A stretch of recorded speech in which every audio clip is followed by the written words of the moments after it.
Peace and blessings. How are you? Welcome to It's Healing Time with Sappho Fulton and special guest. I want to thank you for tuning in this evening. This is a very important component to the work we do. This is It's Healing Time with AYEE Radio. This is our media advocacy component. And we talk about issues of domestic violence. And this show is basically to talk about developing early intervention strategies within our community around toxic masculinity, domestic violence, early generational trauma, and how to navigate those uncomfortable circumstances within ourselves and especially within our relationship. So we come as a whole unit. We come talking about relationship issues. We come talking about, what it is that we need as a culture. We didn't come in this culture, again, I repeat it, with the blueprint of understanding culture consciousness. We came in here as an act of resistance, not wanting to be in a heteronormative relationship. And here we are, trying to kind of figure it out. It's important that I said that first. I'm a little excited, but I'm also a little nervous. So I want to drink some coffee. So I really want to get super hyped before I start talking to you because I want to tell you some things. One thing is happy holiday. For whatever you celebrate, it's solstice this weekend. It's the winter solstice. I invite you to please fast. If you can, if you know about fasting, I invite you to please fast. This is a transition of time and the time of the decade. This is the December 21st is a very significant date in our universe. December the 25th is a celebratory date. So I, wish you a Merry Christmas, Happy Hanukkah. And I also wish you a Happy Kwanzaa. So celebrate what you celebrate, but celebrate life. This week we lost quite a few soldiers that were very personal to my life. Some of the work we do is very directly impacted by one of the couples that we lost this week. Sister and her wife were having some challenges. And, being an introvert is one thing. And coming up in a culture where we don't talk about stuff is another thing. But we need to communicate what is happening in order to save ourselves. It may not be comfortable to our partner. It may not be inviting to others that hear it, but we're going to have to talk about some stuff because not only can we help ourselves, but we can help other people. This sister was suffering in silence. I got several phone calls about this relationship after the fact. I really wish someone would have reached out to me before the fact and her and I could have kind of met up and we could have talked. Let me qualify myself. I have over 7 years of direct care services. I have double masters. And I'm a PhD candidate. I'm very qualified to do early intervention strategies. I do not do direct care. However, I am very qualified to do early intervention strategies in that aspect. So I got called after the fact and I was told that the sister had cashed out her 401k. They had bought a house. She worked for the UPenn. She was a security guard. She just cashed out her savings to put down on this house for her and her partner. And then her and her partner was going through some changes and she moved back in with her mom. And at the time she was trying to get back with her partner. She walked into the house a couple of days before this happened, maybe a week or so before this happened. They shared a Bluetooth, an iPad Bluetooth. And that was two black women that were seen on Facebook, Tyra Shuggs Smith and her wife. So she walked in and her Bluetooth chimed into a conversation on her wife's phone and she overheard her wife talking to a gentleman and come to find out, she was very unsure about infidelity in her marriage. They were having a lot of disputes, a lot of discrepancies. They did not seek outside help at that time. The first time when she left home, I don't know what was happening when she first left home. I know when she came back and tried to come back in the house, she found an infidelity. She also found, allegedly, I'm not a detective, I wasn't there. I'm talking about several phone calls that I got directly talking about this relationship. She found condoms in her house, and it was said that they were, I don't really want to get into details. I just know that we need to, when it happens, we need to reach out and talk about it. We need to reach out to community. We need to reach out and talk about it. And we need to find somebody that is going to be healthy enough to give us some support. Mental health is real in our culture. We suffer deeply from, we suffer broadly from like depression, PTSD, identified abandonment issues, and we suffer from a trauma in this culture by being different from heteronormative, just by not being enough. Like, why am I not considered normal in a world that says heteronormativity is normal? So that in and of itself is problematic. So, we have many different layers of things that happen with us. So like, we're not our parents. We're not a secret. We do not need to keep our secrets in the house. So we need to talk about stuff. So with that being said, I brought the perfect crew in. When we start talking about, I want to finish with with the Smith family. Condolences comes from myself and from the community to your family. We are sending you love and light. There is no words that can take away or make the difference up of what happened. A lot of hearsay is happening. A lot of this is happening. It happened because of that. Nobody knows but those two folks. That's right. What I do know is that the children were directly impacted. The children came home from school and found their parents dead. So no child should have to have that experience. So please contact me. Let us see together as a community what we can do to constantly be in support of, trying to figure that out. We have several organizations that sponsor family systems, Philadelphia Family Pride, Fights Against Bullying, and we have other organizations, Philadelphia CHOP. We have organizations that actually, in Lutheran Settlement House, I wanted to recommend you to go to take the children to Lutheran Settlement House to do some counseling, some grief counseling, and to make sure that our children are safe. So, and they're our children. So for that, and let us know about, the services, so we as a community can also be in support of the family as well. Without further ado, marriage reparation after separation. Is that a thing? Is that even a thing? Because I know for me, I kind of go back and forth. I've had relationships where I broke up, went back, and that's just like in my most recent relationship. That's not my experience. Like when I'm done, like we done. When I'm done, we done. You know what I mean? Like we can always be friends. We could stay friends forever. Like we could be best friends. Like we can even go out on a date together. But we'll never be back in a relationship together. It's kind of different with marriage, because you'd be like, yo, we did a whole nother thing with this marriage thing. So I want to introduce you to our guests, and then I'm going to talk about some upcoming events, but I definitely want to introduce you to our guests. So this is Mrs. and Mrs. Hall, Adisha Hall and Danielle Hall. So thank you both for coming on. Yeah, thank you. I really appreciate y'all being in here. I got some time in with D. We go back several years. Our relationship today is celebrated and shared in another fellowship, which I won't discuss here. But we also, I'm in recovery. I got 13 years in recovery. You know what I mean? And so we have a place where we go and we talk about stories and we talk about our truth. So you want to hear a different response from this conversation tonight. So don't be alarmed if we're a little bit more direct and we're a little bit more open and a little bit more vocal about our private stuff. But this is going to be a platform to have that kind of conversation. I did ask permission because, I can be kind of intrusive. I did ask permission, like what is off limits to talk about? And they said, we just want to talk. So me too. So Dee and Danielle were married. How long? You got 2 years? 2 years. Mm-hmm. Same time like me. So I'm not healthy enough to talk about the situation that's going on in my marriage. So am I saying it's not off topic? It's not that it's not none of your business. I just know that what's going, I'm not healthy enough to have that conversation right now without causing a lot of harm and saying mean things.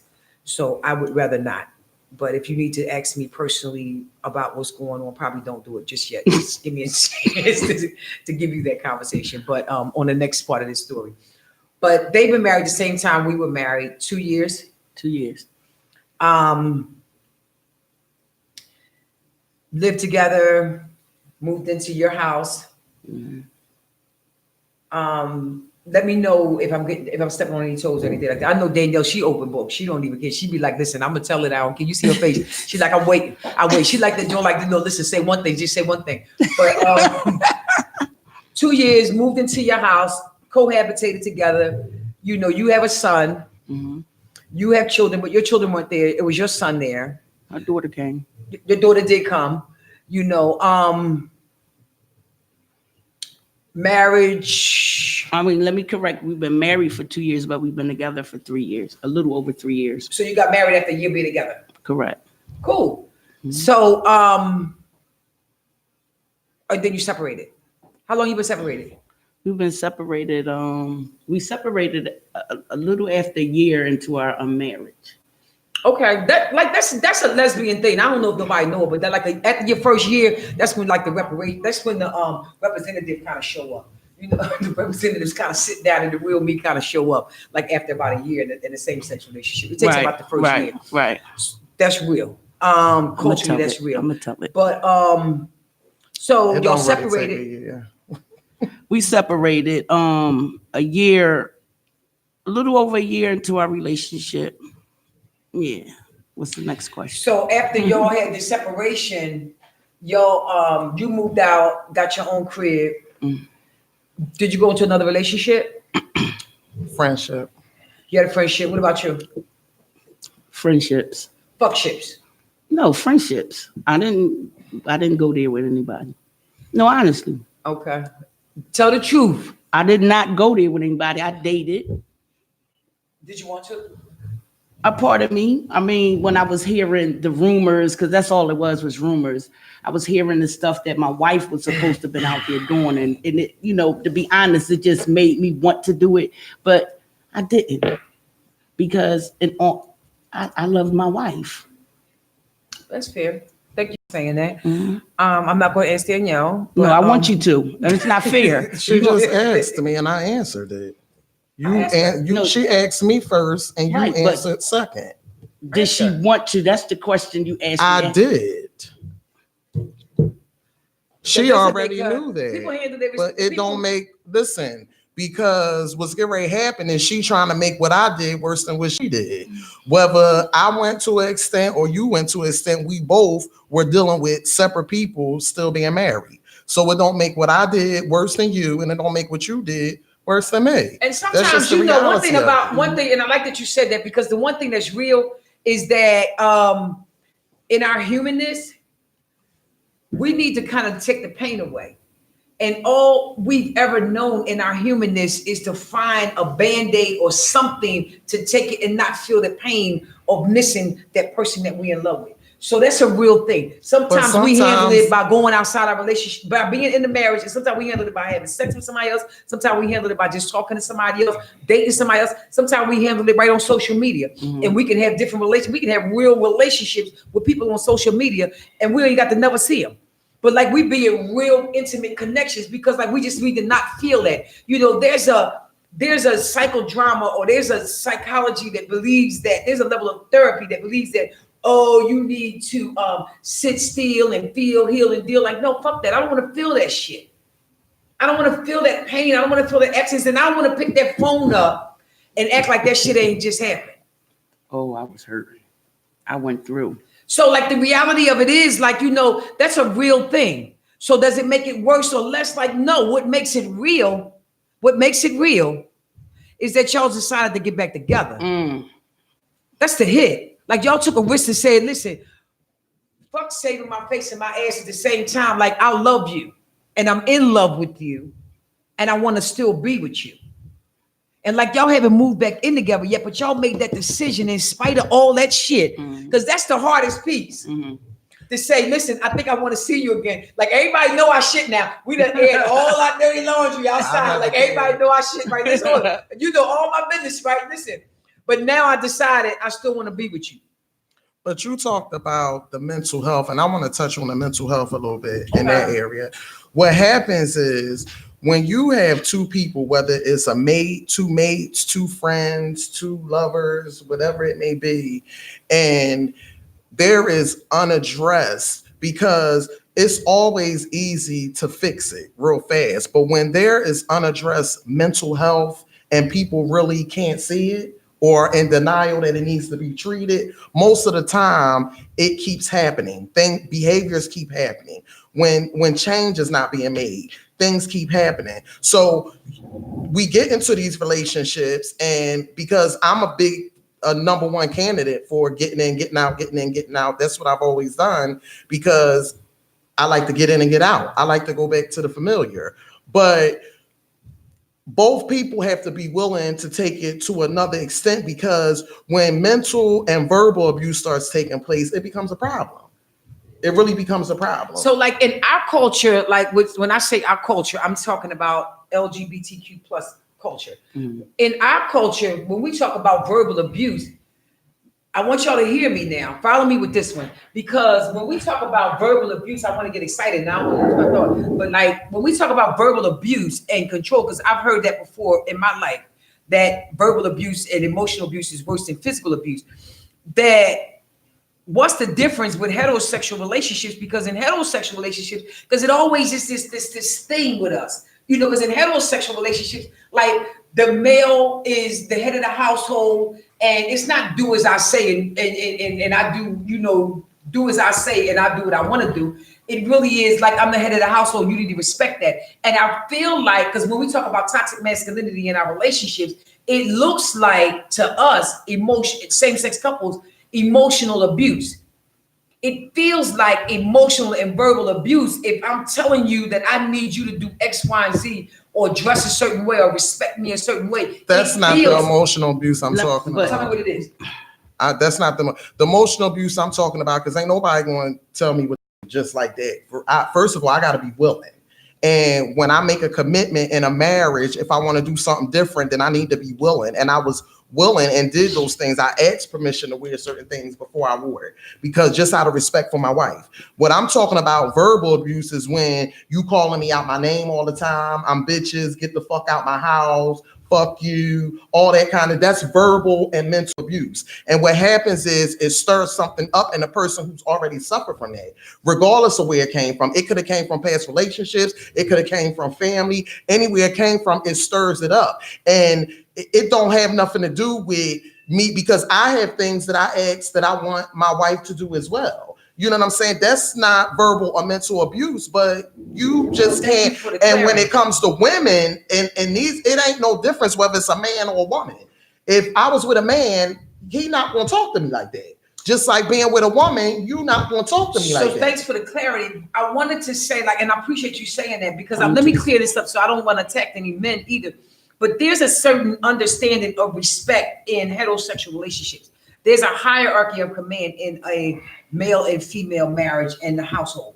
The man is the head of the household, and the woman is, you know, subservient to her husband in honor of their marriage, with God in their marriage and the head of their marriage. You know what I mean? Right. God governing their household. Now, when it comes to two women, we get to getting caught up in trying to explain that. Like, yeah, I understand you the dime, but we two women, we equal. And we get to arguing and spending more energy on who's in charge. And I think that, you know, a lot of times, like in imitating heteronormativity, that is one thing that we may need to kind of reconsider. First and foremost, of how we view our household structure. Right. Being two women. It shouldn't be. But can we be healthy and be equal in our household? I'm asking. I think so, because like so we not gonna talk back about the abuse, the verbal abuse. We're gonna go back to that, yes. Because I do want to touch on that. Do you got a charger? Because my phone about to die. Not a charger, plug. So I'm sorry. Yeah, I believe it can happen. It could be an equal thing, because if the bills are being paid equally, if everybody's coming together on an equal type level, why couldn't be an equal type thing in the household? I mean, So at the same breath, when we talk about, let's go back, because I want to take it back. I want to tie it in together, because what looks healthy. Because when we talk about an equal household, and you just touched on if the bills, if we both paying the bills, like, and I'm not the head of the household, I'm not in charge of anything, but I'm putting the majority of the bills in the household. Like, I'm providing the majority of the security in the household. Like, I'm doing the provisional part as imitating a heteronormative relationship. I'm the dime. I'm bringing it in. I'm taking care of it. I'm doing most of the providing. You keeping most of your money, and I'm making sure all ends is met on the household. Now, that's a different conversation if we equally are sharing expenses in the household. Does expenses or what we spend make us equal? Thank or you. Does it Why make does us it always equal? have to be money? Well, and equal can also include money, but when one person don't have it, it's the other person's obligation. If you say you love me, if I say I love my wife and my wife don't have it, it's my duty to take care of the household if I have it. So that's just how that goes. So I feel like and right there's a very thin line of imitation of heteronormativity. Like, because one thing, the structure of the institution of marriage and heterosexual relationships is the man is qualified or equivalent to a man when he is able to go out and provide for his family and his household and protect his household. That is the qualifying characteristics of a man in that gamut. When you talk about the institution of marriage, you look at the history of the institution of marriage, that's how that's structured. The wife is the, take care of the children. She's the bear of the children. She's to protect the household. She can do some hunting, and she has done hunting, but in the historical texture.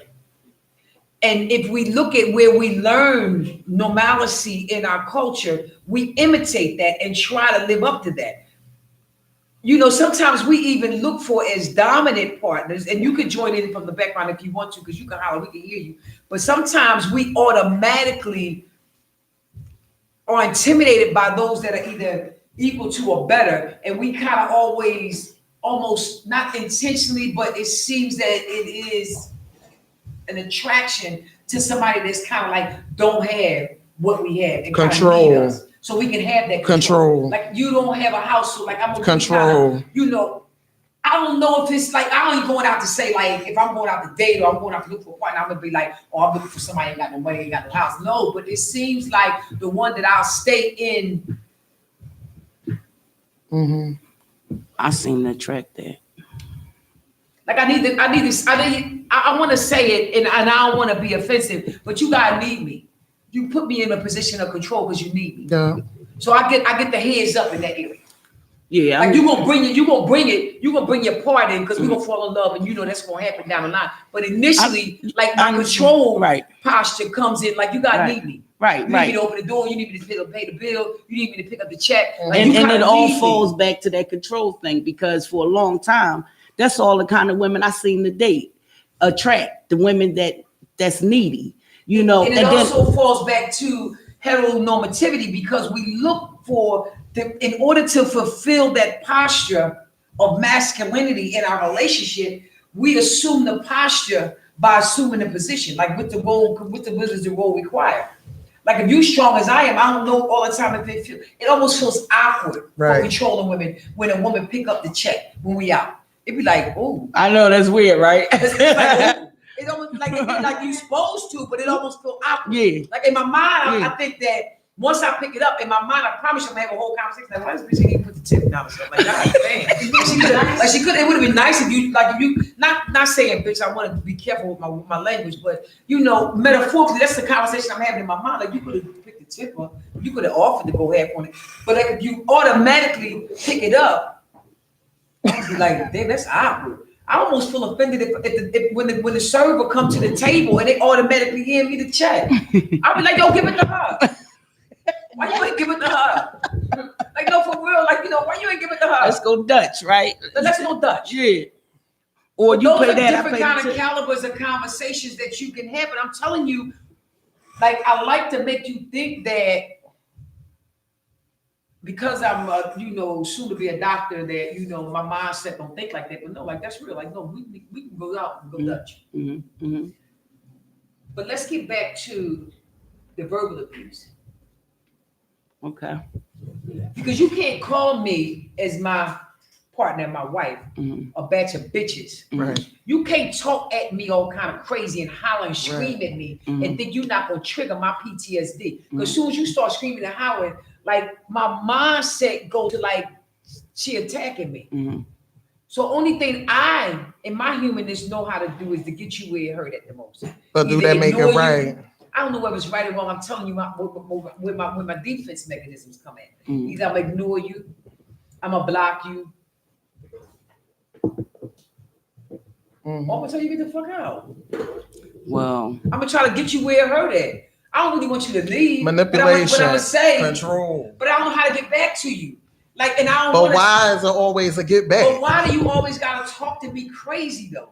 And we had this discussion earlier when I you talked to you. You can't talk to me crazy and think that I'm not gonna have a rebuttal. I may not even say nothing today. I may not even say nothing today. So where does I may hold it until you talk to me 2 more times? So like where that. does the maturity kick in at? Where does the maturity kick in at? I don't know. Y'all the one getting back together. Because like I'm gonna say this. I'm gonna tell you that I say this to my wife all the time. Just because she disrespect me, don't mean I have to holler. Just because I holler, don't mean she have to disrespect me. So hollering means that you trying to you rebuttaling too, like you screaming out. No, it don't matter who do what first. What I'm saying is, no matter, I can't blame what she does to me for my behavior.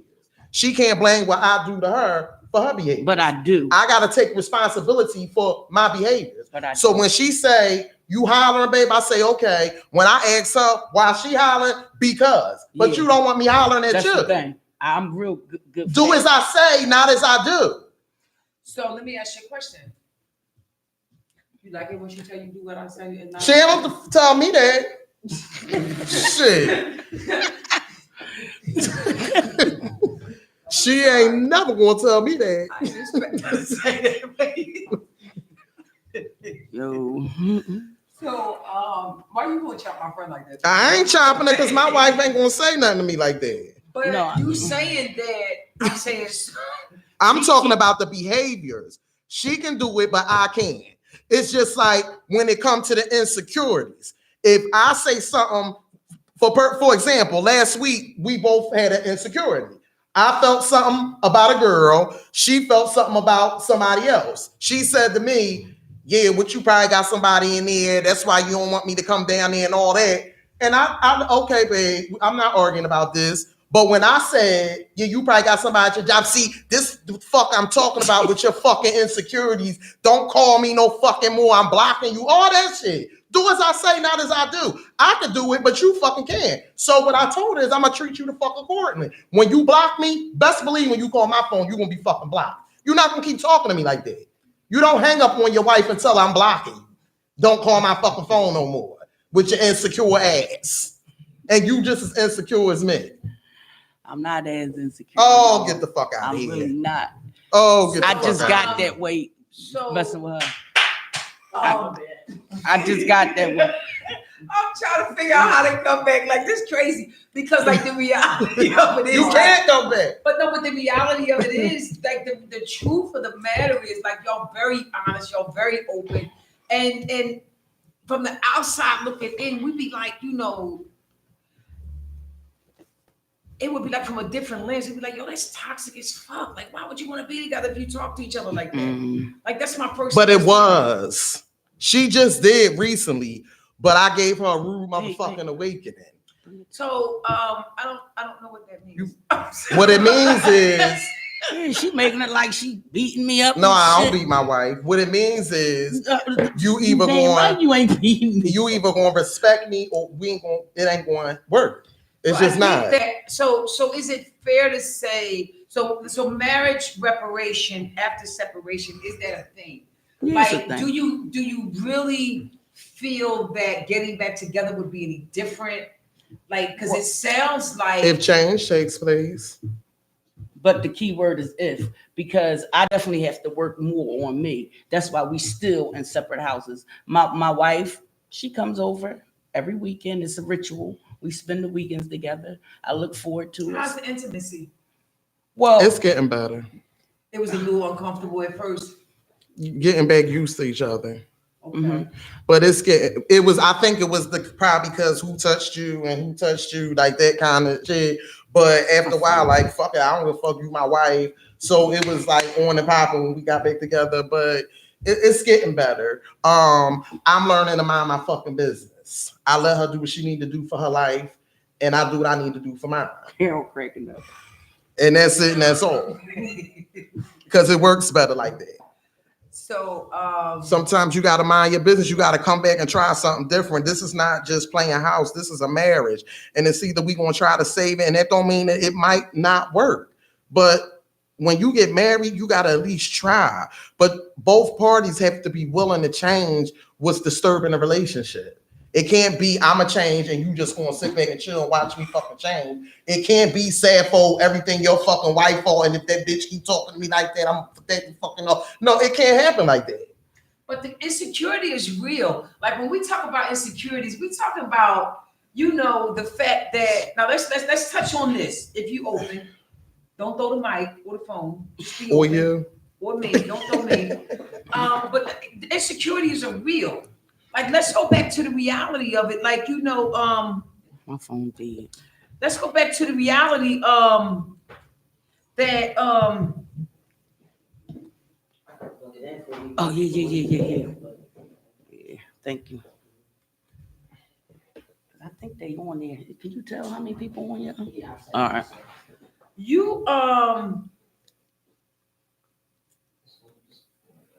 you moved out and moved in with a whole nother person. I moved out and moved in by myself, and somebody came in with me. Yeah, so like, why wouldn't I be insecure? Why Thank wouldn't you. I be insecure? No, don't know we both. Right. Please. No, but why wouldn't I? Tell me Yes. why I wouldn't be I asked you insecure. not to throw the mic enough. I What asked makes what I did different than what she did? No, because you left Listen, me. hold What? it.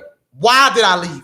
Because of Why did I leave you? because of my Why did I leave you? Tell the Can I truth. say it? Go ahead and tell. because of my mental and verbal abuse. Okay, so when I separated and I made a decision to leave, what she did is none of my fucking business because I made a decision, and what I did is none of her fucking business because I made a decision. No. Because It's I didn't not- want you to leave. It don't matter what you wanted. You didn't want me to stay because you wouldn't change the behavior. And I warned you. How many times I warned A you? lot. I warned you. Change the behavior. I'm fucking leaving. A Tell lot. me to get the fuck out again, and I'm telling you I'm leaving. You did. But I was used to being that one who that's So was my- you ain't got to justify nothing. I don't want you to justify nothing because I want to ask you something, Danielle. They don't make it right. I didn't say it made it right. No, let me finish. No, you ain't, because I'm gonna tell you, No, nothing wait, that let I me did finish. made it right. It don't. First of all, regardless of the behavior that I Let did, me finish. You can't talk over top. That's of me what 'cause she my do. voice is not as That's what yours. she You- do. She I cuts ain't me talking off. about you. We ain't jumping together now. You No, know I- that. No, wait, just let me finish. Wait, let me finish. Let me finish. Because I want to finish with real for real because this will help me too. Because the same thing happened in my life, not the same language, not the same scenario, but it's a real thing happening in our community now. You know what I'm saying? So, and it applies to my life as well. But what I want to say is that we talked about the person that you had moved in, Mhm. and you was like, that was never my plan. It's just something that happened, Right. and I ain't feel like I definitely ain't want that. I couldn't do it. You was like, I ain't want that. Right. I want my wife. The thing of it is, though, where the insecurity coming at is like, how the fuck you get there? No. No. What you mean? That's where the insecurity came in So there. the insecurity come up from this, like, how did that even get that far? Like, how did she even move in? She was insecure before that, and the insecurity comes from my reputation where we be at. But my reputation ain't never been a secret. I told her everybody I slept with, so she would know. At least I told her everybody. I gave her all of me. She gave me what she wanted me to know. So I had to go through a lot of pain to learn who she really was. She knew me from the door. So that's why our relationship started to separate. One thing I can say about you is that you're very open. She knew everything about me, and then she used it against me, but she still married me. So I want to say this: you married her too, so don't. No. But I didn't use nothing against her. Everything that she told me that she wanted to share with me, I married her. I knew who she was when I married her, but I told her about all my people. So let me ask you a question. So now that you've separated, now that you know you're still in love, you didn't get a divorce, you didn't decide to actually go and be in other whole relationships with other people, because like y'all share a fellowship together, y'all share like a deep intimacy. And one thing I can say for sure, because I've known you for 7 years, and the best kept secret, because you haven't stayed with anybody that I know of this long. That's why I was with Bernadette longer than I've been with her. Yeah, almost 5 years. Like you wasn't. But like D has given you something that you know maybe you reached a level of maturity in your life. Whereas that it's like because you didn't marry her. So there's a difference here. What's the difference? I didn't marry either one of you, so I need you to say. Are you serious? It wasn't no different. No, the difference why we got married is because I wanted her. I didn't really want them. I just was causing harm, just to fill a void. All them rings was just a show. So how many rings? How many engagement? 7. God dang. It was just a show, but I wanted her. So what you do with the rings? I don't fucking. Some of them, yeah, they packed up. Some fucking weird. You kept them people rings? They wasn't real. What the fuck? These is real. Like our love. But let me tell you I'm gonna tell you the honest to God truth. In those relationships that I was in, and I'm gonna say this and she already know it, so I can say it. I've never been hurt as bad as I have been with my wife, and not that fast. But I'm willing to. What that means. I had pain in those relationships, but not as much as I had with my wife. It wasn't as deep. It was a different kind of pain. It was one of them pains like with my feelings. right. But that shit. Listen, when I left my wife, I had to literally start back like I just came to this program and look in the mirror and tell myself that I love myself again and I'm worthy again. That's how deep it was. Like I lost my self-esteem was non-existent. Wow. It was bad. So for me to come back to my wife shows a level of maturity for me and a willing to do something different. So is it a thing? Reparation after separation? Like it is a thing, but it just depends on how willing like you are. Still are. A little fussy with one another too. No, we ain't really been that fussy. Okay. It's just because you bringing up old stuff. Probably. This is all stuff that we was going. We had a little couple spats in the past. The last one was the one I just told you about when she told me she was blocking me and all that. But she ain't did nothing after that because I listen. I believe that my wife loves me. I do. Some days I really, be like, is this like, come on, babe. But because I've learned to mind my business, what it's done is stop me from basing judgment on her because I'm not perfect. So we're not talking to a group of folks on the program. So what does that mean? I learned to mind my business. What does that mean? Like I stopped trying the things that she was trying to do that I had a problem with trying to control me. I stopped trying to control her. Like I want to tell you how you gonna treat me. Like I'm gonna tell No. I'm gonna tell her how to treat me. I'm gonna teach her how to treat me. What does that mean? Mind my business. Mind my business mean. Give me an example, like the step word. Not just that. No, that's an example though. Yeah, like I wanted to be her sponsor because they wasn't doing it fast enough.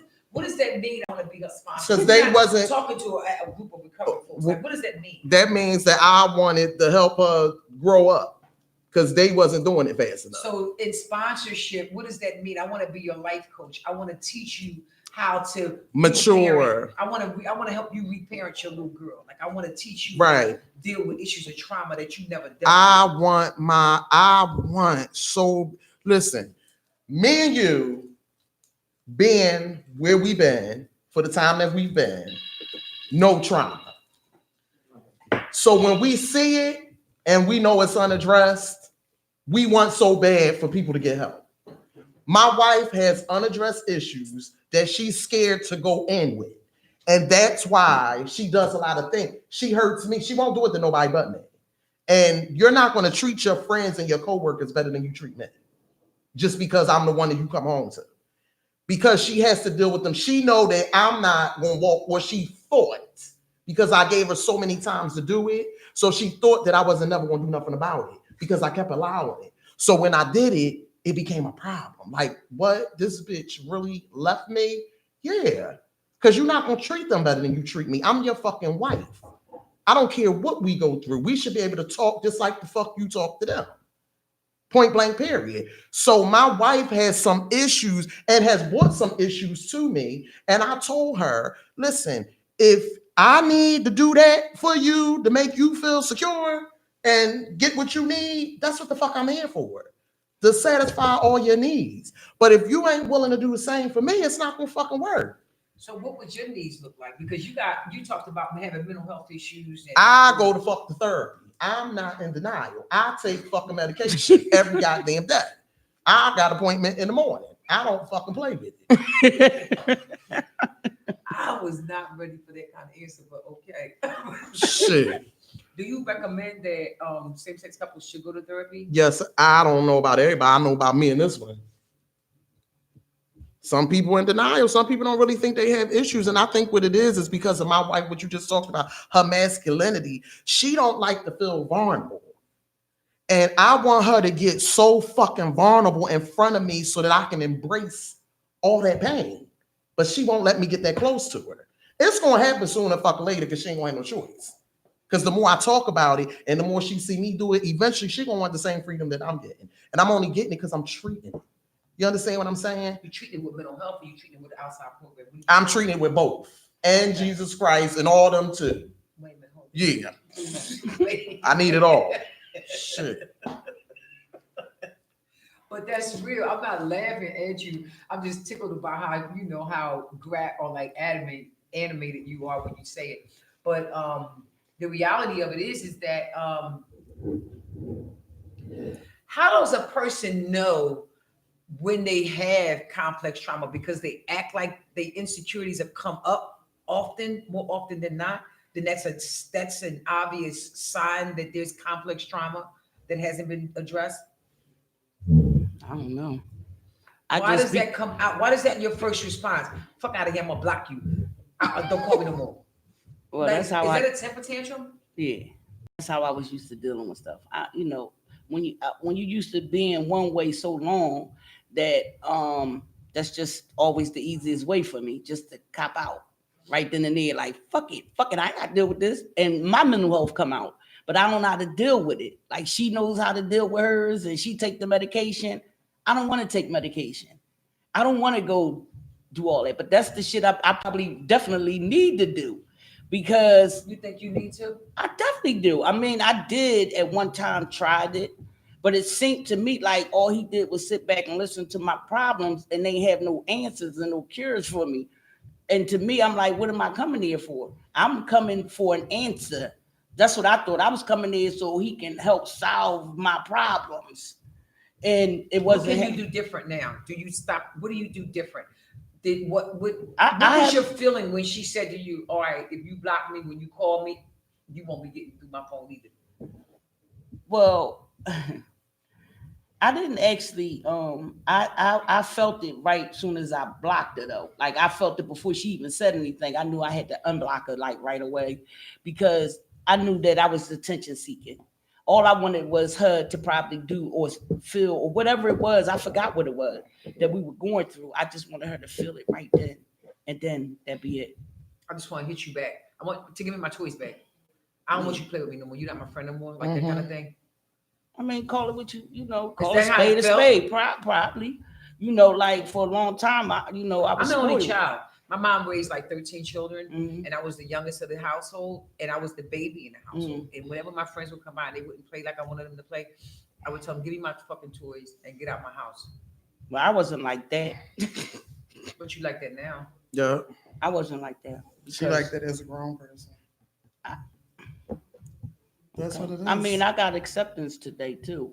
I mean, it's a lot of things that I wasn't like, but I'm like that now. You know what I'm saying? So does she hurt you when she talks to you and you talk to her like that, or is it that you don't? You know what hurts me? Believe it or not, when she yelled. That's it. Once she yelled, she talk loud. Yeah, but I I be telling can't. her that all the time. But I talk the way I talk. What? You holler. You just admitted If I it. holler, it's because they go to because. Say But I'm just being honest. because. If I holler, it's because I'm trying to get something through to her, and her octave to went up to here. So now I feel like I gotta go higher than that so she can get what I'm trying to say. Would it be good or conducive to you both if it was okay to set a boundary when you're not angry? Like relearn how to talk to one another just when we just playing. Like you're Well, not my babe bitch do even it. when we chilling. She does it. She does If it. it's She okay for me to say, like, because even I caught myself saying it early tonight, and I was like, I didn't mean to say that word. Because I'm like, sometimes I pick up on people energy. I don't call my like when my baby a bitch. but she'll call you a bitch. She be like, bitch, man. Yeah. And she'll say it, and she's not even mad. Like she be like, man, this bitch. That's how she talk. But if I'm mad with you and I say bitch, oh, her fucks kills me when she mad at me. But I could take it. So is it healthy to say, let's set a healthy boundary for us for right now with certain like that word? Let's just set one boundary. Like let's not play with that. I don't like it when you're angry, and I don't want to do it even when you're not angry.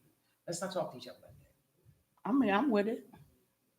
I'm asking you both because that's something I be trying to do it. I'm with it. I'm with anything to make this relationship better and to make That's a me beautiful better. thing. Like I'll do anything to make this work. Like that is powerful. That right there. I mean, I didn't marry my wife to walk away from my wife. You know, I'm actually trying to grow up and put my big girl drawers on because I'm getting too old for this shit. So I felt like I did all that little kid shit, but I'm still doing it because that's all I dealt with. Is well, I'm not even gonna say that's the only kind of woman I dealt with was little, no, but I think the ones that left me because they was grown with it and they couldn't take my immaturity. You know what I'm saying? I need to grow up. I definitely do. What is one thing that you could use from the community in the community? What is one thing that aside from having this radio platform to have this conversation, what is another area or outlet that you could use that you would use that could help you be healthier in your marriage? Like, would it be a support group? Would it be a program? Like, what else would you be willing to do to help y'all stay on track with where you at right now? Well, I was in like a support group sort of type thing, and I want to say it was it was helping me a little bit because at the time it was like other studs and studs that went through or was going through things of the matter, and they was in the fellowship. However, the things that I probably really needed support with, I wasn't getting it. Like I really, but that wasn't the reason why they was there. They wasn't there to do the step work with me and all that. That's not what they. But that's the stuff I needed to work on. You understand what I'm saying? If I worked on that and got some of that part of it, then the other stuff probably would be a little easier. You think it would be conducive if there was an LGBTQ facility that housed regular or monthly chat and chew groups? I think so. Do you think that would help your marriage, like kind of check in with other couples? Because I remember y'all used to do like a sister group or something like that. Y'all used to have. Didn't y'all have like a women's group? Oh, You and Sandra and that was a step study. a step study group. So could it be maybe a like a program type run group, like where we work on issues of trauma, like maybe a curriculum, maybe they actually structured like a program. Would that help? Mm-hmm. I was liking the little group I was in, to be honest with you, but just come together just to talk about. We would come together and we would put some issues out there on the table, and the other stuff that could help you, they would help because it wasn't no platform for us out there. Like, you had the men group, the men's met, the women would meet, but nothing for us. Our type of woman, but you had to be pulled in that group. You know what I'm saying? And I got pulled in. However, I'm gonna get back in it. I think groups is a beautiful thing once you get to a certain part of healthy, but to get to a place where at least it's as healthy as possible, because it ain't gonna never be perfect. But to get where it has a little bit of substance to it, where it's not those fears of, oh God, what's she gonna say to me today? Is we gonna argue today? What's she gonna be mad about today? Is she gonna holler today? To get to all that, that needs to start in therapy. So you recommend couples therapy? Therapy. So what kind of couples therapy do you recommend, like for marriages that are going back, reparation after separation? Like what kind of couples therapy? Is it a gay couples therapy? No, it don't Is have it to a be no man? gay. Is it a woman? It Is could it be both y'all therapists coming together? Like how does that work? It could be. Is it a preacher? No, it could be a therapist. It don't have to be. How do you find a therapist that's good for a same-sex couple? You call your insurance code. I think a marriage. And do you ask for a person that deals with same-sex It relationships? don't matter. I go to therapy and she know I'm a lesbian and she don't have a problem. She asks about my wife all the time. So it doesn't have to. So you don't necessarily need a gay therapist to help you. No, they don't discriminate with it. I always put that in front of me. Like I want a lesbian. I want her to be black. I want her to be a woman. Yeah, but why? I want her to marry because I feel like if you don't know if you haven't experienced my story, that's me. You can't delve inside that little girl inside of me, and you can't. Well, that's a whole lot of therapists because they ain't all got high, but they helping me. So that's a whole lot of therapists. They that's ain't what I'm asking you. Yeah, that don't mean they can't help you just because they not gay. That's like me telling her that if I walk down the street and one of my shoes come off, right, and I fall, she can't help me up because she ain't never fall and her shoe came off.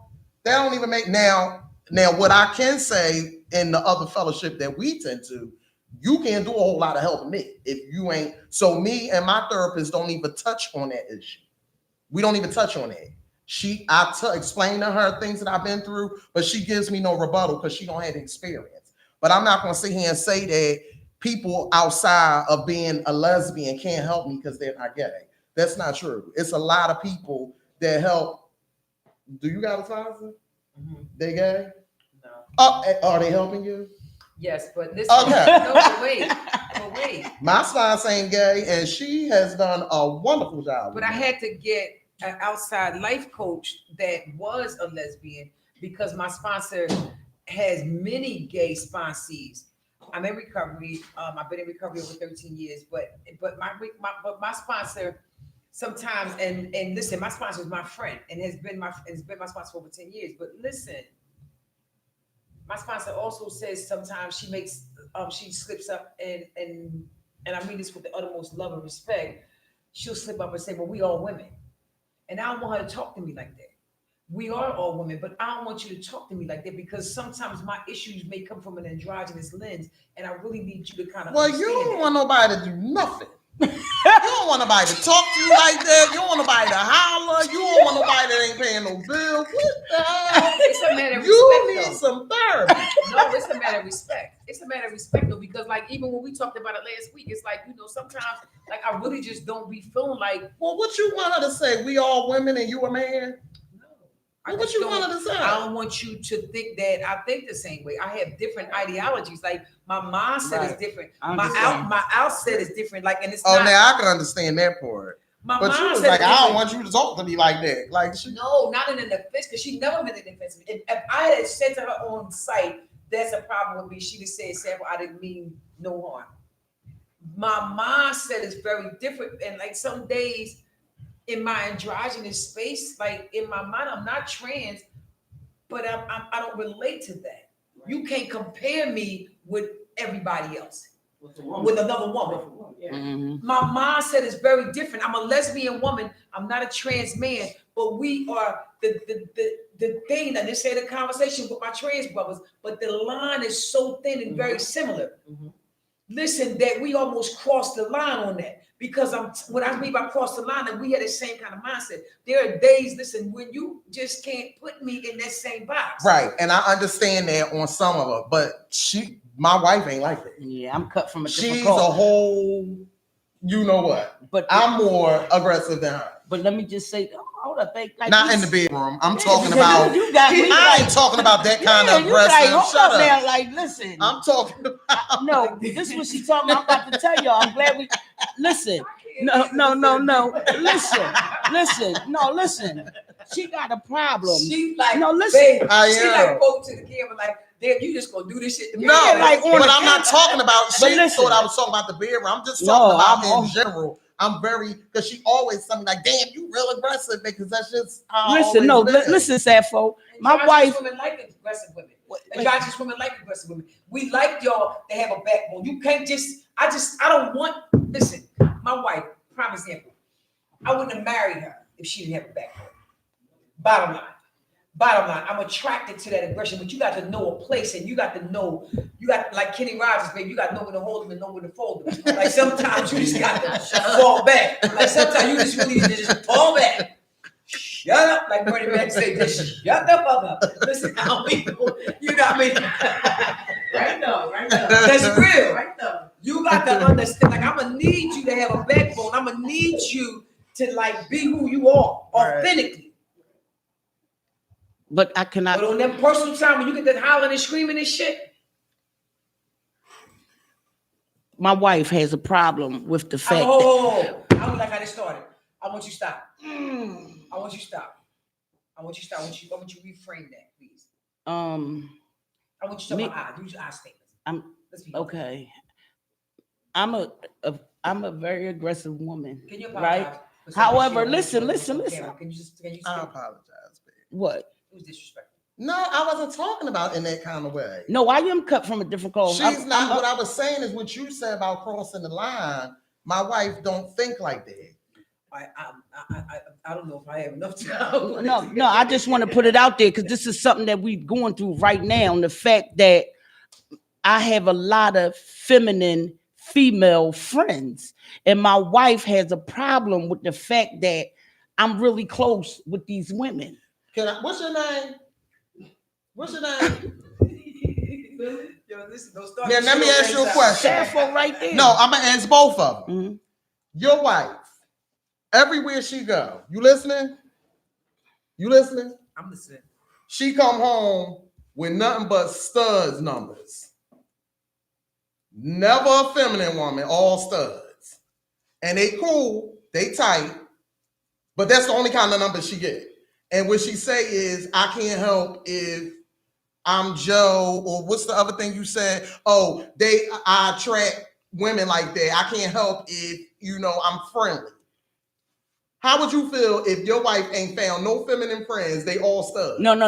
Don't just put it out there like that. Listen, my field, I work in the field where there's a lot of feminine women. They all, but do you gotta get? Hold on. I'm having an issue right now. Hold on. Stop right there. Stop right there.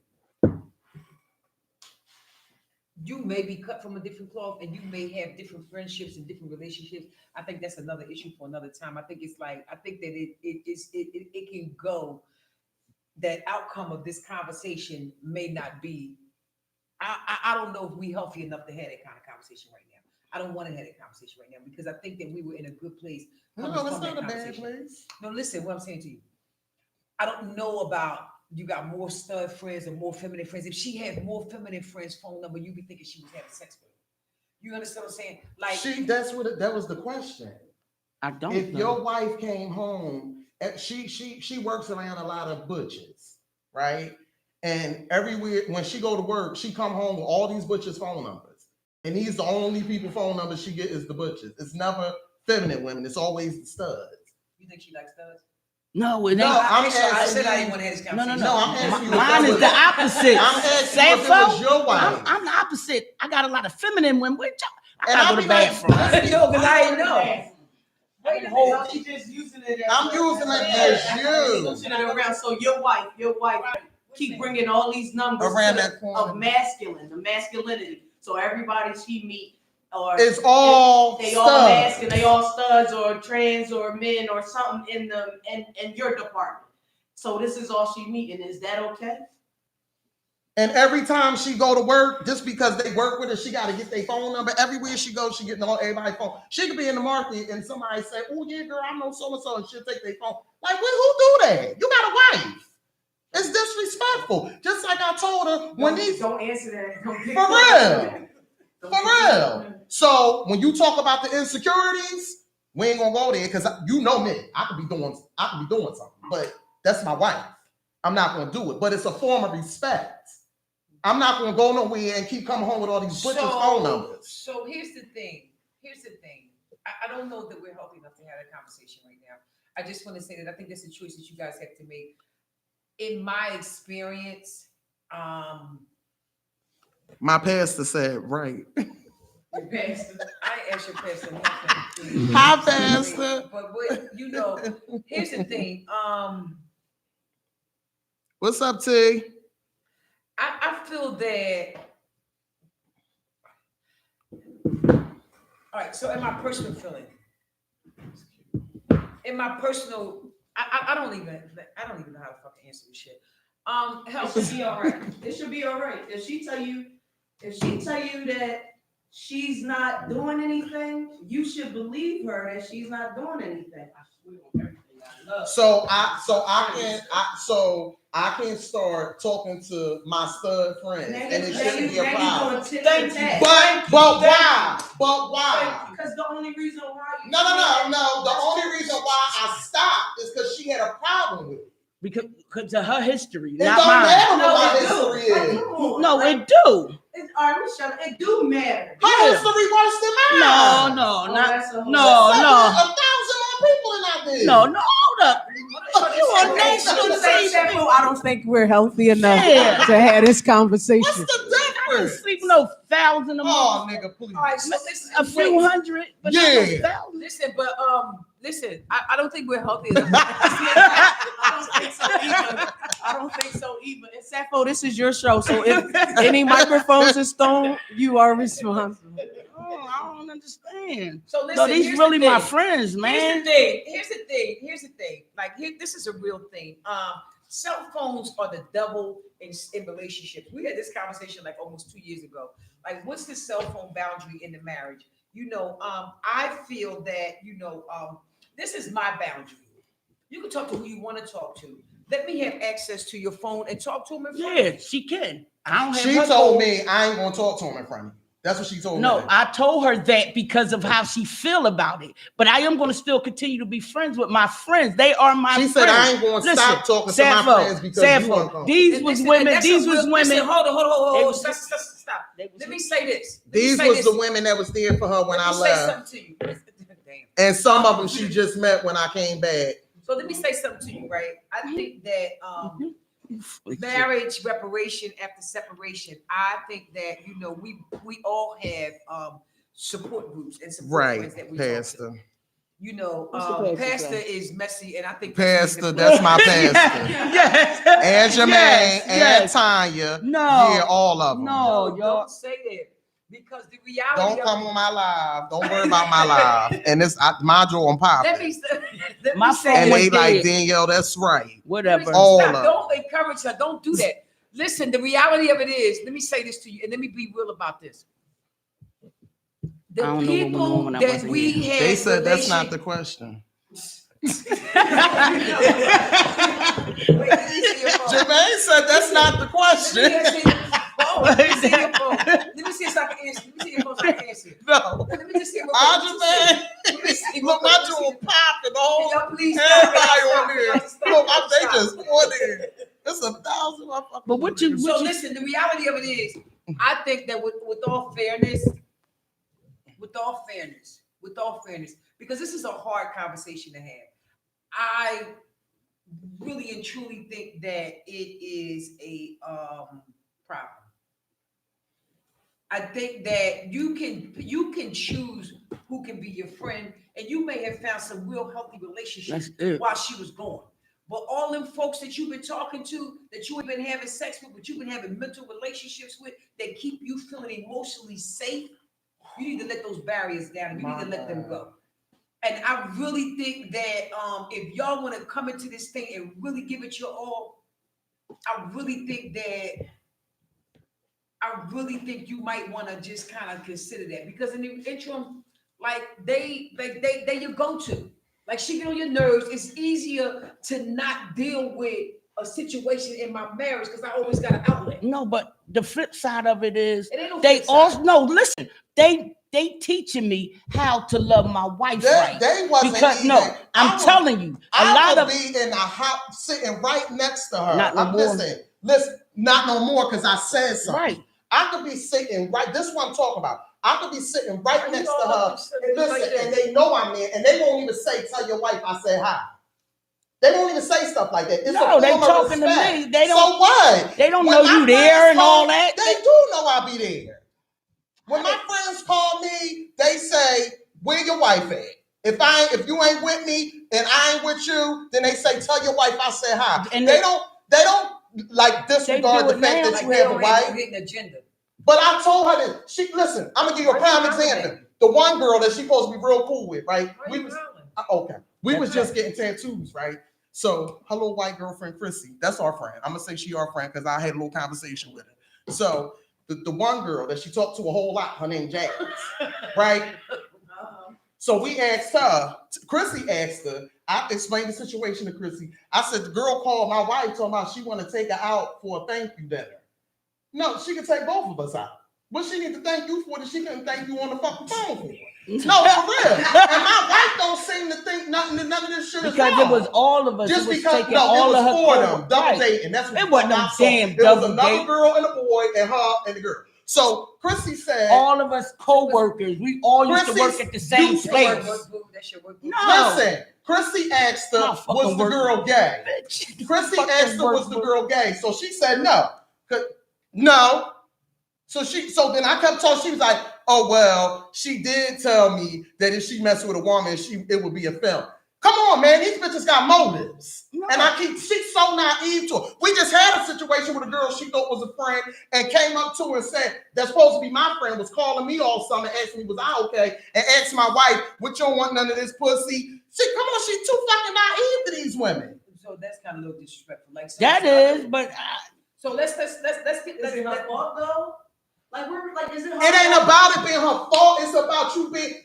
Because sometimes you don't know that they have right. That's what I told her. Stop being so naive. When a motherfucker tell you they don't want you, stop believing that shit. Because I had a whole lot of motherfuckers tell me they didn't want me, but the fuck bitch, when the relationship was over, they was at the door. That's why the shit go there. You gotta stop being so naive, and the fact remains. No, I just think you believe because be coming home with all these butchers' phone numbers, and my wife don't need to be talking to a whole bunch of fitness. A form of fucking disrespect. It ain't a whole lot like that. I got 2-3 feminine friends. She make it like it's a whole. And then she say they know that she hurt that my friend because they know my wife hurt. That's a motherfucking lie. You reason why I left. Now you done lied to him and told him I hurt you. That's why I had to leave. Come on with the bullshit. Okay, so listen, yeah, that's the shit I be talking about. So respect is respect. Like I just really want to say that we need to kind of we need to really have like clear boundaries when it comes to respect. You know what I mean? Like there's some things that you're just gonna have to let go. She said disrespect.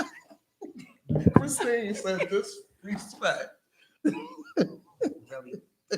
Thank you. That's not the question, right, Jermaine? Y'all funny as crap. Wow. That's a million of them. So the reality of it is disrespectful. The question is, like, should you have all those phone numbers? No.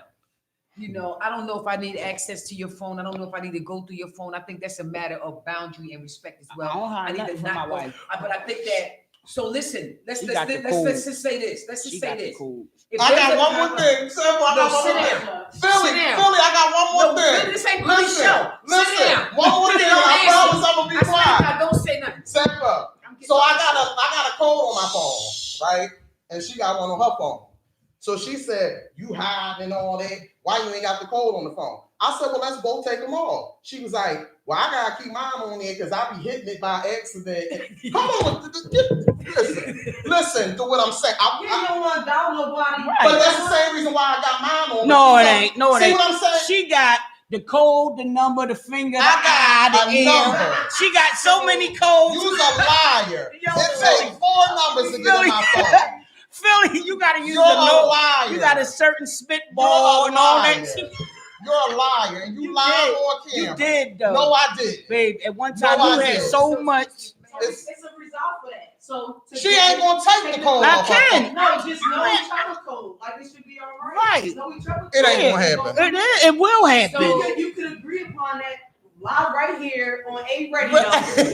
It's your On challenge. A Radio, It's your challenge. this Can your you do challenge. it? I'll take it off right now. Marriage I'm sure- reparation I'm sure after she know mine. separation. I'm sure she You I don't knows don't have mine. to know take it nothing on off that phone. because I really believe everybody should have a lock on your phone in Mhm. case you lose it. Right. But if y'all could share each other codes starting the day, like you got to start from somewhere. I don't Y'all have could a do problem. it today Babe, my on A code. Radio because I know Don't- No, because no, this no, show don't is do that. My this phone's show too is a sensitive. very good show, and this show is dealing with a lot things that we go through. This is what we go through Right. with our mates. When one person do something wrong and then there's no trust, but we love them, so we try to trust. Yeah, because I So got. start today. Okay, since we telling all that, this is the shit. No, no, no, no, no, no, no, no, no. I no, know no. you let her get up. No, no. Let me tell you what the kind of shit What I'm the dealing hell? with. Did I tell you don't answer? You told me to sit up. Everywhere we go, and a stud is around that she might know. She put it in my head. See, in my head, just like when we walked in. Oh, I know her. See, my wife. So what? I My know wife's her. history. No, don't say it like that. Your history, your past. That don't mean I fuck. No, my past, my history is. Look. Excuse me, my history is in narcotic. It's in the program. I'm My talking about. history wasn't out there. I'm talking about when. My history was in here. When I was out there, all I was doing was getting money. My history was in here. So you can. I know her. I knew her as soon as I walked in the door. You knew of her. You seen her. It don't matter. I still know her. Yeah. You knew of some people and just seen her. No. Now how I put something in your I head ain't just because gonna, I said I know her? because I ain't gonna put the people names out there that we have been in their presence and you have. I think I fucked her. Yeah, let's put that. And you fucked half of Philadelphia. I don't. So what? I got 10 of them. So, I think my mom was on this joint. Oh well. all right. So listen, Oh my God, we done- marriage reparation, And she's still married. marriage With the reparation history. after And you separation. still So let me married? But ask I'm you not this. the one complaining about it. But when I get around a female, you swear I'm looking at them Oh, or they D, want. please. You do. I can't do go nowhere without you thinking. Oh. All right. So Oh. listen, hold it. My Is my mic history. on? You're right. Listen. Is my mic I'm on? down. That's I'm what make down. me think So all listen, this. let me say this though. This was a hell of a real honest show. I knew it was gonna be like super hype. It was gonna be super honest and it was gonna be super real. Like if you could handle it real, like I don't want to get in here and sugarcoat it and pat you on the wrist and say this ain't happening. And where does it? You know, I think exercising our verbal Sit down. emotions. Who the fuck says sit down? Go ahead. I think that it's a healthy way of expressing ourselves, and that's what works for them. Let me just say that. Let me just say this though. At the end of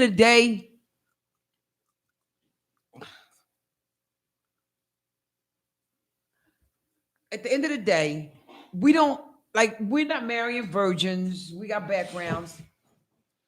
Am I willing to accept you and accept the fact that that was then, this is now? No. And there were two things that I could say we could take away from this show. One thing is learning how to talk to one another in a different manner. Period. I love you. We so don't play with each other, calling each other bitches and out your name and all that kind of stuff. Like that's not acceptable. Mhm. We're gonna set that healthy boundary today. Mhm. The second thing is the phone thing. You need, if I can't talk to you, if I can't talk on my phone, now I ain't saying that every phone call I gotta have has got to be in front of you. But if I can't talk on my phone in front of you with that conversation, then I don't need to be having that. I do talk in front of my wife. I don't. So, and I think that, that was one thing that it kind of let down some insecurities. Like, listen, Danielle, for real, you got both of y'all got a hell of a background. Yeah, but Both of she y'all got a hell of a background. It ain't her or you. Both of y'all got a hell of a She background. the only one keep bringing my past. I don't say nothing about Listen, that girl the past. bottom line is, because you give it to let me me say now. this. Bringing my past let me up. say this to y'all. Let Give me it say to this me. to y'all. You Let me give say it this to to y'all. The bottom line is that issue with the relationship, talking on that phone thing with them girls at your job. I think you need to stop that. It I ain't think gonna it's stop. disrespectful. I think It's that not you need to gonna give stop. her an opportunity to stop it. It's not. I've been saying this for almost a year. Are you willing to go back that into I the have marriage and a you know that she problem still got with it? You know she's not gonna let go of those friends. I have a problem with it, and she told me I'm not going to change nothing because you uncomfortable. That's what she says to me. So I don't know what that means for y'all, but that's a decision that y'all need to make if y'all gonna be in this marriage. Because marriage, one thing about a healthy marriage is that we just talked about the girls that just like the young ladies that just killed themselves based on a thought of infidelity. She walked in her house and her Bluetooth chimed into her wife's conversation. And her wife was talking to a guy. And she listened to the conversation for 15 minutes. Shortly after, a week or so later, or a few days later, whatever the time span was, they were both found dead. Allegedly, one had killed the other and then killed themselves. Infidelity and jealousy is a real issue in our culture. Like, I'm not saying that that's going to be your plight, but I'm just saying, like, y'all talking about moving back in with each other. You done got some friends, she done got some friends. Like, is that a thing? Like, after you separate and move out, like, what are you willing to, like, now it's time, like, this is a real thing now. Like, now it's time to put everything on the fucking table. Like, listen, here go my phone, here go my checkbook, here go my diary, here go my secrets. Like, they both, here go all our stuff right here. Now, what we gonna take off this table to carry with us is what we gonna keep with us. What we decide to let go of and leave over there is what we gonna leave over there. Whatever that looks like for you. If I'm gonna leave over there, you know, whatever that looks like for you. It has to be, if it's gonna be a thing in our culture, like it has to be a real thing. You can't come back in this shit with that same bullshit behavior. You can't come back in here and you can't do the same thing expecting different results. The bottom line,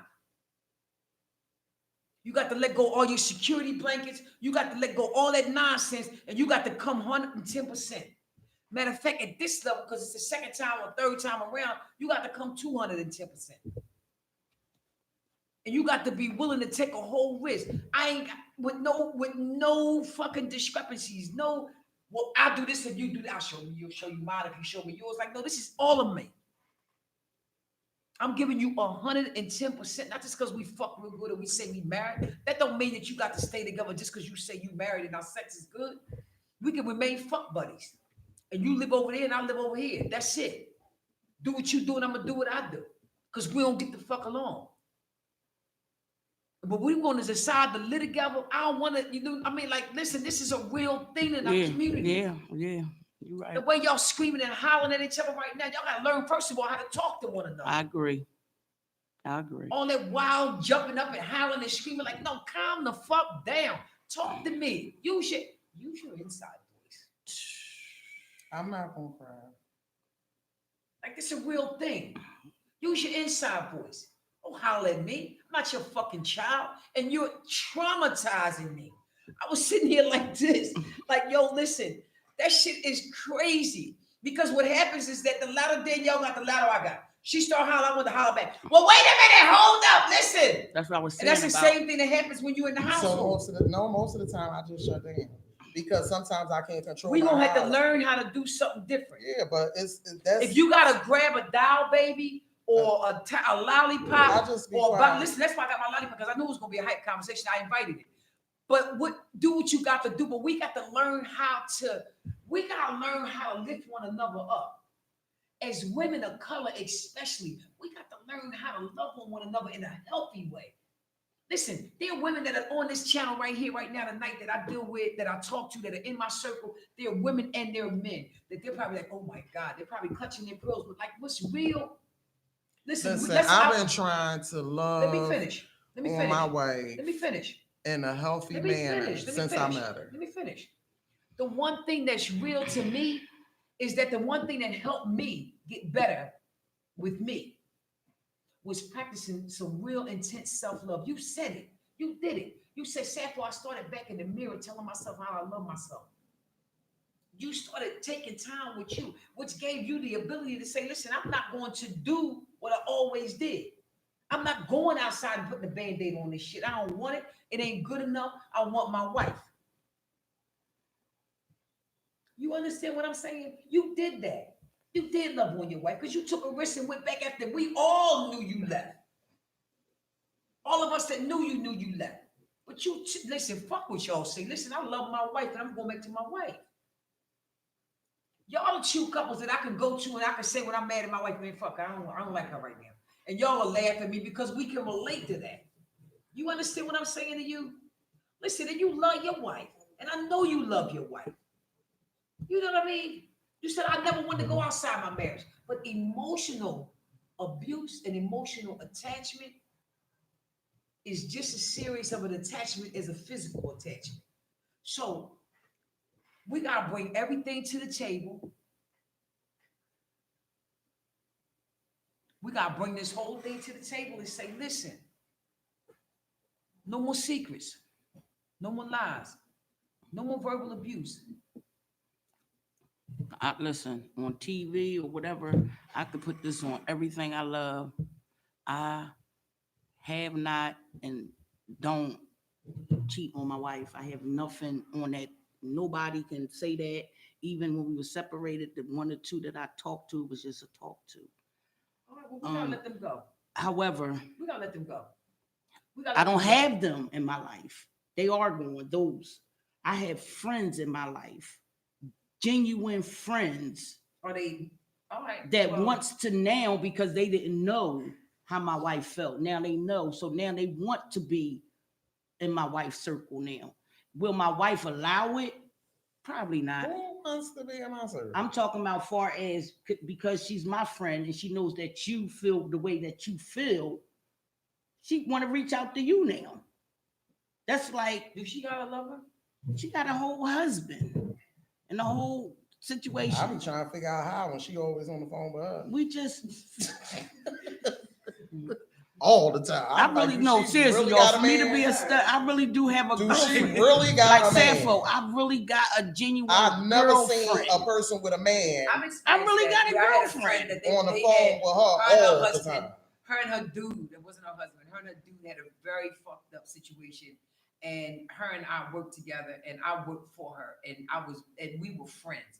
And I genuinely loved her as my friend. There was no, Listen, there was no my disrespect. fucking There wife was never a would conversation leave me about before she stopped talking to that girl. I could put that on my motherfucker. That's bullshit. I wouldn't leave I my could wife. put that No, on. it's just my wife. I get tired of her constantly accusing me, and I'm not It ain't. doing I nothing. don't be accused. I be asking you don't accuse me of just questions her. like, You accuse how me the of fuck everybody. These bitches got You accuse me of everybody. relationships and So let me ask you. they on the phone with you all the time. Let me ask you a question. Not all the I time. don't know, but I think you probably need to modify that.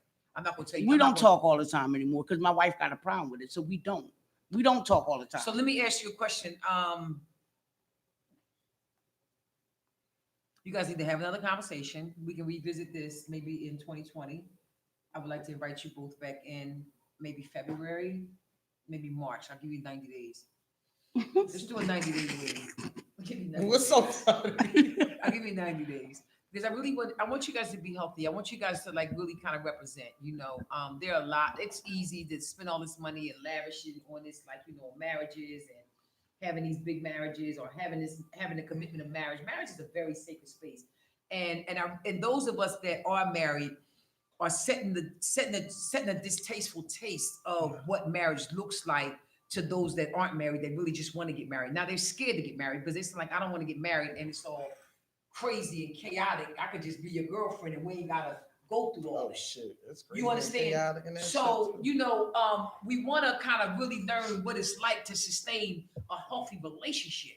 Like this is a real thing. Like we were given, the rights to be married under, like we legally married. Right. We're in a legally bonded contract. Like, what does that look like for us? Like, that's what I'm talking about. Like, it needs to be in a healthier space. You need to learn how to talk to one another. You gotta learn how to talk to one another better. You gotta lift one another up. You gotta honor one another because I know y'all love one another.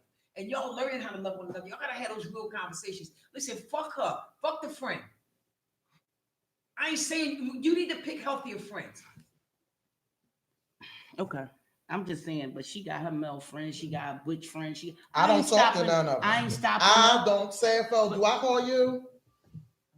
I don't call. I got you, Nessa, Time. I don't talk to. Listen, I made a decision. So I think wait a minute, let me say. But I made a decision when I though. got back in this marriage because I know the harm. When I talk to people about my marriage, the first time they base judgment on my wife. So I made a decision when I came back in this marriage to not talk to nobody about my marriage except for my wife and my sponsor. She still talks to all her friends about what's going on with us. That's heavy.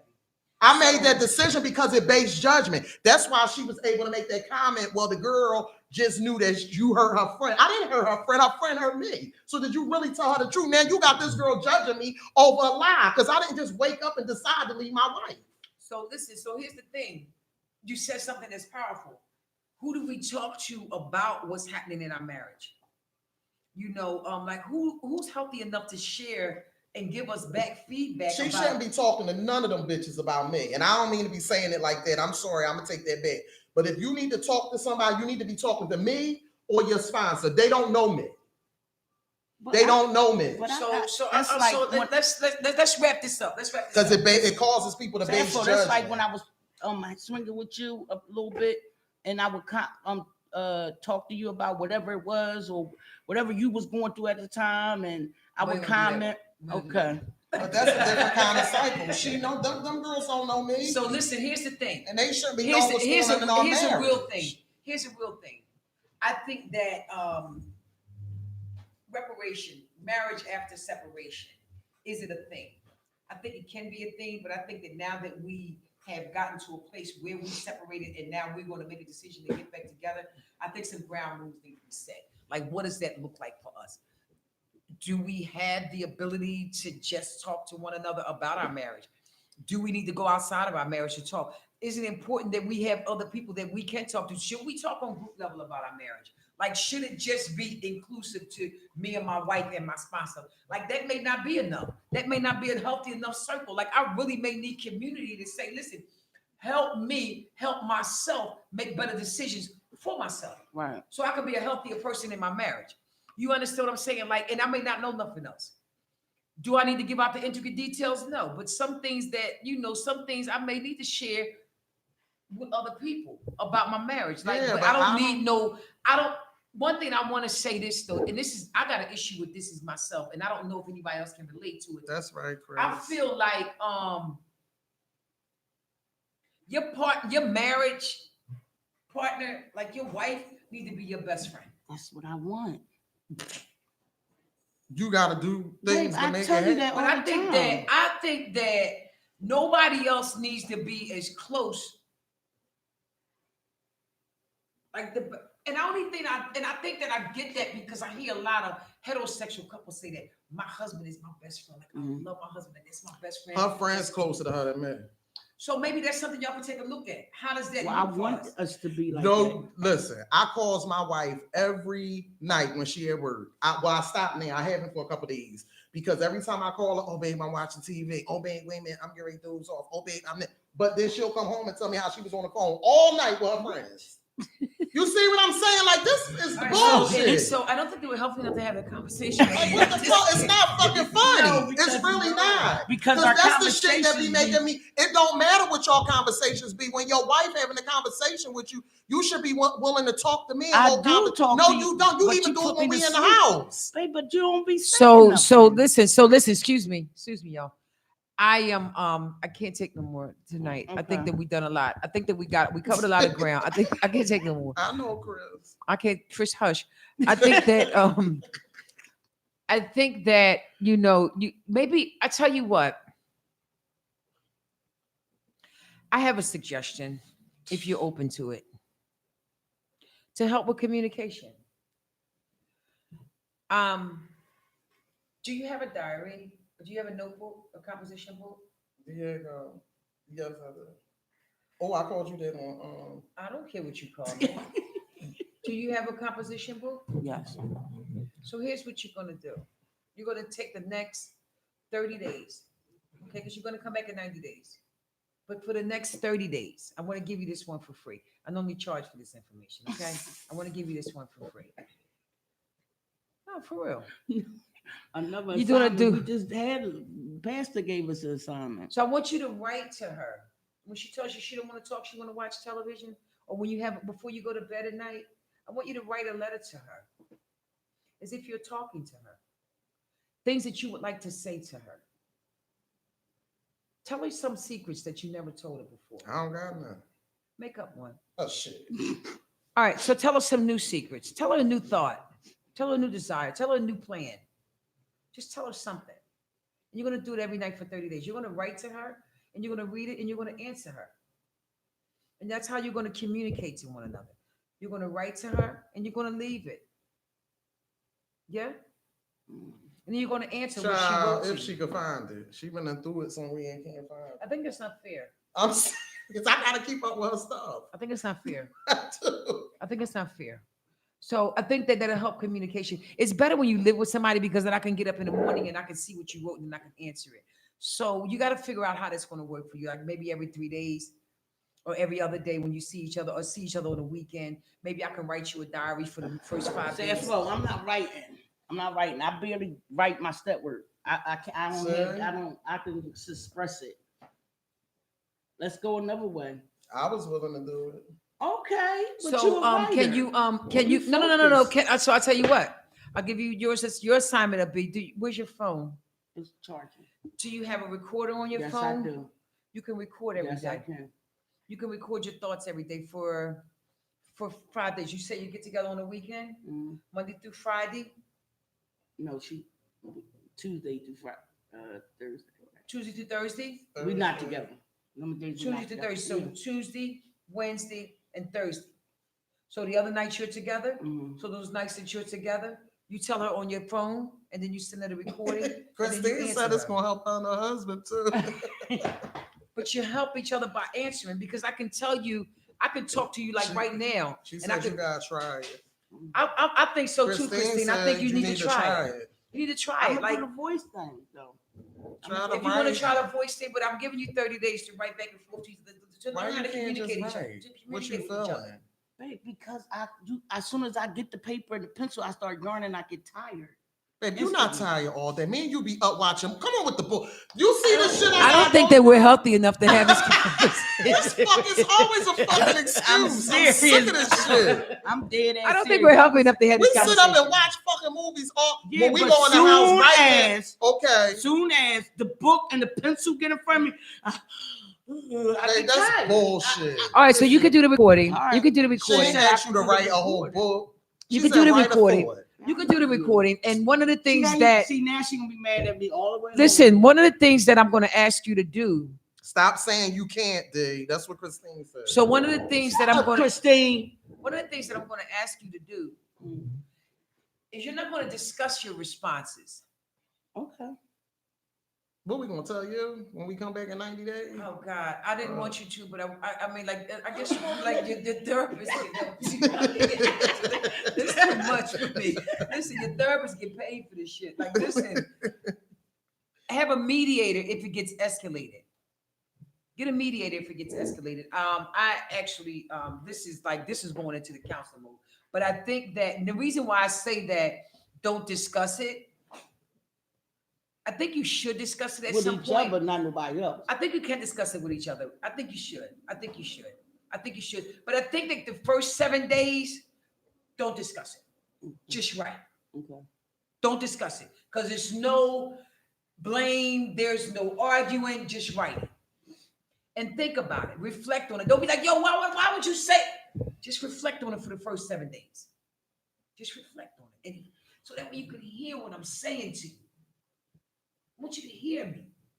I want you to feel what I'm saying to you. I want you to be present when I'm talking to you. You understand what I'm saying? So for the first 7 days, you're not going to respond. The second week, And she got to accept the stuff that call me after 7 days. She ain't got to do nothing. No, she ain't 'cause even got to like that shit. Oh, all right. But you're not going to respond, period.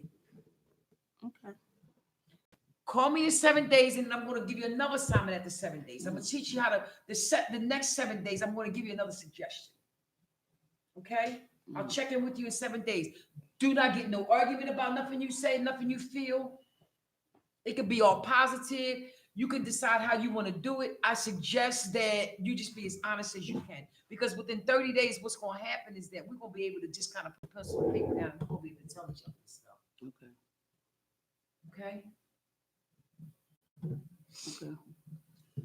I'll invite you back in 90 days. Well, I hope we helped your ratings tonight. You always help my ratings. It's just been an honor to have your honest gut level conversation here.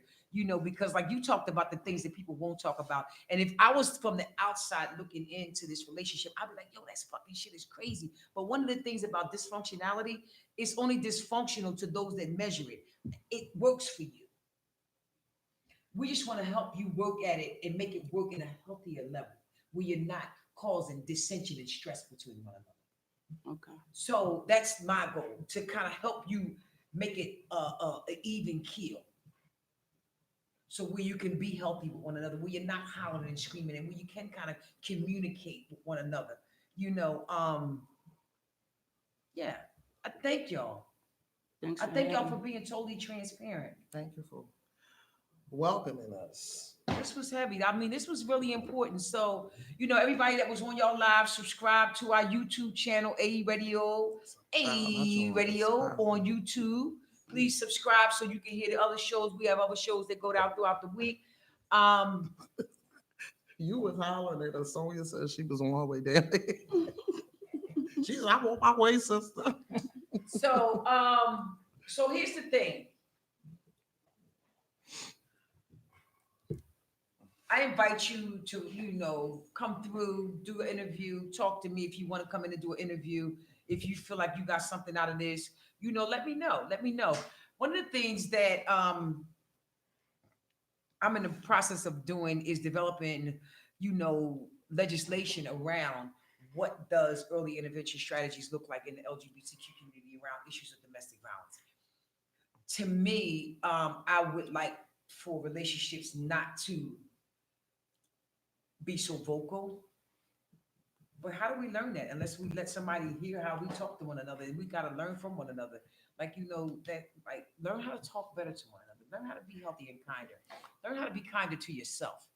You don't have to express yourself just for hollering. Learn how to be tender with one another. We're women. We need one another. I love that this conversation went like it did tonight. It helped me in a lot of areas. It really did.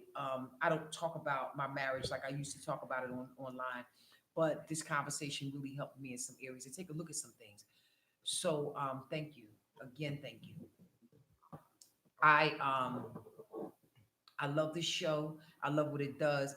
We're not allowed to kind of go live anymore because we really want to make sure, and I say allowed, I don't mean it like that. I mean, because we really want to build our platform on YouTube. So please subscribe to our YouTube channel because we're live every week on YouTube. Then we can communicate back and forth. We can also call into the station because I think that what I want to do from moving forward, I think I want to start having folks call in so we can do a prayer where we can do a Q&A. But I didn't connect it because the conversation was needed. So we did have a call-in there, but so like we're going to make sure that we have that up there next week, that you can have a call-in number. So we're going to stop and do call-ins. So you can call in the station, and we're going to do a Q&A. We're going to probably take like 3 to 5 calls from the radio studio. So yeah. So the next thing I wanted to announce, you see this flyer that I've been posting. There's a couple things that I have coming up. Saffron Royce's Foundation has coming up, and one of them is Black Business Expo. We've created a platform where we can have, people that have their own business need to come and like kind of sell these stuff. Mm-hmm. And we're making it affordable. The tickets are tables are only $30. I think that everybody needs to be a part of that. I think you need to come through. Tickets are $10 to come there, but it's $30 to vend there. Mm-hmm. So, and we're going to host, we're going to feature 3 artists. They're going to talk about 3 women that just wrote books. Like we always talk about writing our story. Like there's 3 women that are coming in that just wrote their books. They're going to tell their stories. And I think it's just going to be a dope event. It is lit. Like we got all kind of vendors coming. When is it? It's January 18th. I'll remind you. I'll give you some flyers. Ain't that Martin Luther King birthday? I think that was the 15th. Oh. So January the 11th, we're doing a vision board workshop for the year of 2020. You're welcome to join us for that. That is, I think tickets are $10 for that. You don't have to bring anything, just come yourself. That's going to be up North Bush Street. I got flyers for that as well. And it's called manifesting your future. I'm facilitating that workshop, and we're going to make vision boards together. And I think the next thing that's happening for us is that if you're interested in telling your truth about LGBTQ and Juneteenth. If you got anything to bring to that conference, it's June the 20th, 2020. I'm going to put it out there. We got one of the dopest keynote speakers in the city of Philadelphia. I will announce it. I will post it. It will be there. It's on Eventbrite, but I need to let you know that we are getting ready to disrupt some stuff here. So I don't know if y'all know Asa, but Asa is our keynote speaker. We just confirmed that today. Asa is a revolutionary activist in the city of Philadelphia, and Asa is a kick down the door, get answers type dude. So like I am honored to have him as the keynote. So like if you're interested in facilitating a workshop, y'all want to do marriage behind a veil, y'all want to do sustainability behind, separation, y'all can do a workshop, but it's going to be more on, and that's definitely welcome. And that's going to be June the 20th, 2020. We're doing a Black LGBTQ and Juneteenth. It has never been done in Philadelphia. We're going to light it. We're going to light the lane up with that one. So like, that's going to be I'm really excited about that. But I'll keep you posted about that. But the thing I got coming up next is Happy Holidays. The holidays are tough. They can be tough. A group of us are going to a movie on Christmas Day. If you're sad or you're alone, I'll post where we're going to be at. Random folks, we're just going to meet up and just go and do something together and have fun. Just kind of like, to lighten the load. If it's snowing and you're having a lot of dinner at your house, please post it and let us come over your house and we can eat at your house. I don't know what else to say. I just want to thank you. And I want to kind of close out with that. This has been a kind of, really electrified conversation tonight, but it was necessary. Marriage behind separation is reparation, a real thing. Thank you again. Thank you. Thank you for listening. It's always real. We want to close out with a sacred self-care. So if you guys can follow behind me, put your hands on your chest, please. Breathe in. Let it go slowly. Breathe in. And let it out slowly. One more time. Breathe in. And let it out slowly. Repeat after me. I am willing to do whatever it takes Willing to do whatever it takes to receive love to receive love and to give love. and to give love. I am I am worthy of love. Worthy of love. I am more than enough. I am more than enough. I am grateful. I am grateful. Thank you. Did I just jump up like that on camera? You should have jumped on the table. The fuck?